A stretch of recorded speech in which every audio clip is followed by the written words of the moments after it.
Monsieur le ministre, monsieur le rapporteur, chers collègues, 2 condamnations par la Cour de justice de l'Union européenne, 2 autres par le Conseil d'État, un coût estimé à près de 100 milliards d'euros par an et surtout 48 000 morts prématurées par an, 20 fois plus que le nombre de morts sur la route. Voilà le bilan de la pollution de l'air en France aujourd'hui.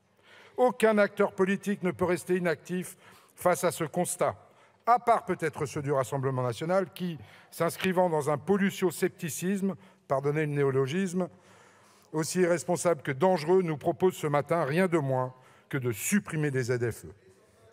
Principal outil de lutte contre la pollution atmosphérique liée au transport dans nos métropoles.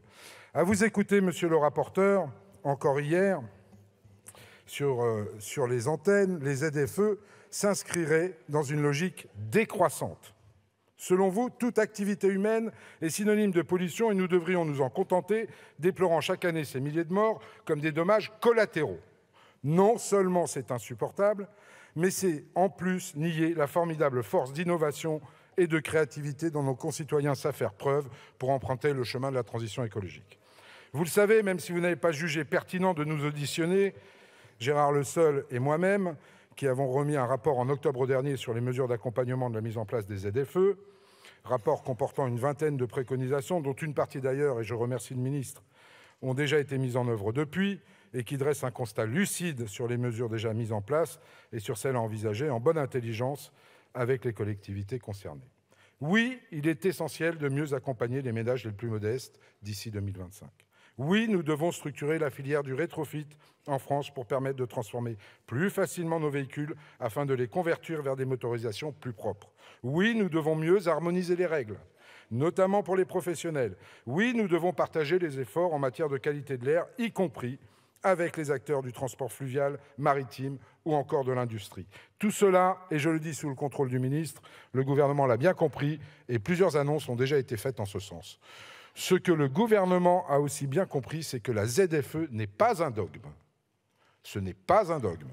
C'est un outil qui doit être utilisé là où il est le plus utile, partant du principe que nous avons en matière de qualité de l'air une obligation de résultat et non de moyens, et ça d'ici à 2032, puisque le couperet tombera en 2032 et non pas en 2025, comme j'entends partout dans cet hémicycle. Il a ainsi publié, monsieur le ministre, le 24 décembre, un décret par lequel sont exemptées de mise en place d'une ZFE les collectivités dans lesquelles les résultats en matière de pollution de l'air sont déjà au niveau des standards de l'OMS. Ça représente à peu près 8 ou 9 agglomérations, monsieur le ministre, si mes informations sont bonnes. Là où certains n'ont pour seule mission que d'attiser les peurs, sans d'ailleurs proposer aucune solution alternative, nous agissons avec responsabilité et pragmatisme. Vous l'aurez compris, notre groupe démocrate s'opposera de toutes ses forces à cette proposition de loi démagogique et votera sans réserve les amendements de suppression déposés par nos collègues de tous bords. Pour revenir sur ces amendements, j'aimerais vous faire part de ma surprise de constater que le groupe de la France insoumise, qui n'a de cesse de dénoncer notre hypothétique inaction en matière de lutte contre la pollution, dépose un amendement pour instaurer un moratoire sur la mise en place des ZFE. On avait cru un moment d'égarement en commission lorsque l'orateur du groupe LFI avait annoncé qu'il s'abstiendrait sur ce texte avant finalement de voter les amendements de suppression des 2 articles de cette PPL. Il n'en était rien.